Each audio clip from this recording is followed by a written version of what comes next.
नाही, याच्यामध्ये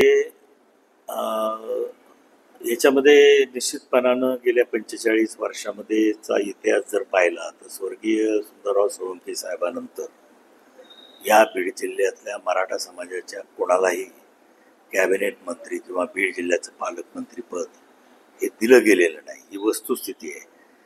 अनेक वेळेला राज्यमंत्री म्हणून संधी दिली गेली, परंतु तुम्हालाही माहिती आहे की राज्यमंत्रीपद हे एका आमदारापेक्षा वरिष्ठ पद असतं, जास्त काही त्याला अधिकार नसतात.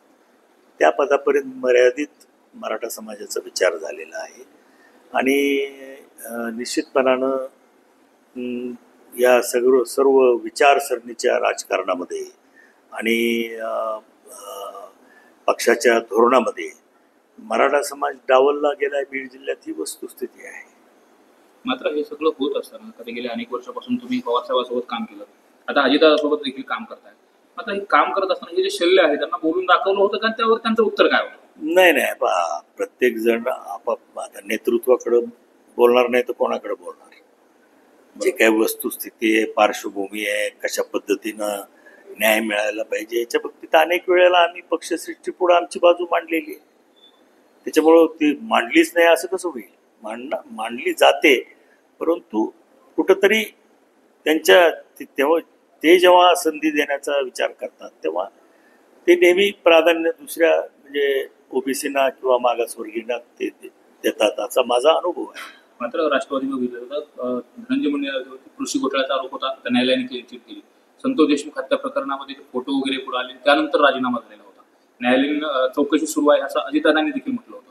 नेमकं या सगळ्या प्रक्रिया झाल्यानंतर परत त्यांना त्याच पदावरती ठेवलं जाईल का काय? तुम्ही आता एवढ्या वर्षापासून तुम्ही सोबत काम करता. हो, पण त्याच्यामध्ये अडचणच नाही ना. ते अजितदादांनी सांगितलेलं आहे, त्यांच्यासाठी महाराष्ट्राच्या मंत्रिमंडळामध्ये जागा पद रिझर्व्ह आहे. ते ह्याच्यातून ते म्हणजे त्यांना जर काही न्यायालयीन चौकशीतून क्लीन चिट मिळाली तर त्यांचं मंत्रिपद हे ठरलेलं आहे, त्याच्यामध्ये शंका घ्यायचं कारण नाही.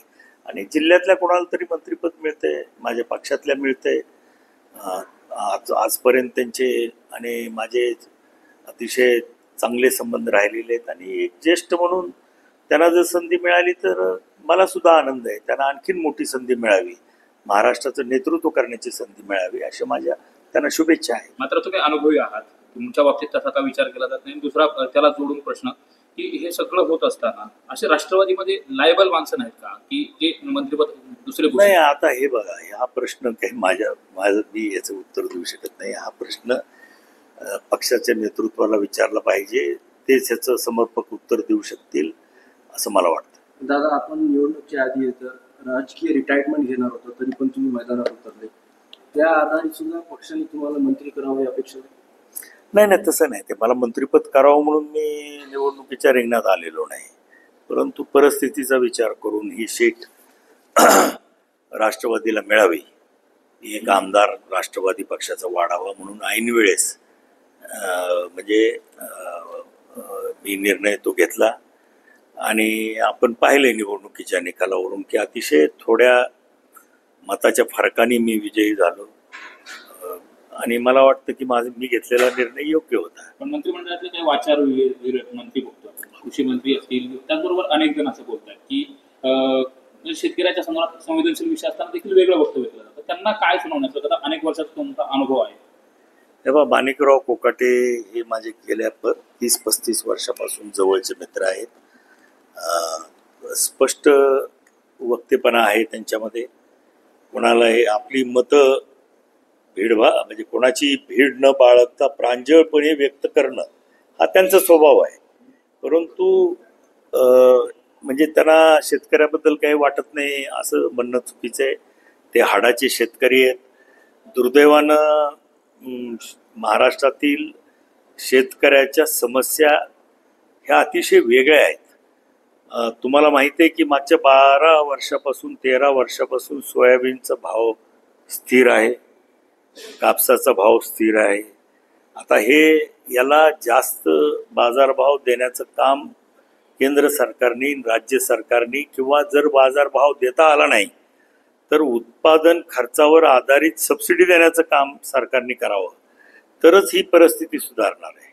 शेतकरी काबाड कष्ट करतो, निसर्गावरती त्याची शेती अवलंबून आहे आणि पीक चांगलं जरी आलं तरी त्याला बाजारभाव मिळत नाही. अशा दुष्टचक्रातून शेतकऱ्याला बाहेर काढण्याचं काम केंद्र शासनाला, राज्य शासनाला हे करावं लागणार आहे. त्याच्यासाठी फार मोठा निधी लागणार आहे. त्याच्यामुळं सहजासहजी नजीकच्या भविष्य काळात ही परिस्थिती बदलेल असं मला वाटत नाही. ज्या काही उपाययोजना करायच्या आहेत त्या राज्य सरकारने, केंद्र शासनाने एकत्रित मिळून करायच्या आहेत. काही चांगली पावलं त्या दृष्टीनं राज्य सरकार टाकतंय. मराठवाड्याचा विचार केला तर कायम मराठवाडा दुष्काळाशी सामना करतोय. इथं पाण्याचं म्हणजे पावसाचं प्रमाण पुरेसं नाही. त्या दृष्टिकोनातून आता उल्हास खोऱ्यातून 54 TMC पाणी मराठवाड्यामध्ये आणण्याला सरकारने मान्यता दिलेली आहे.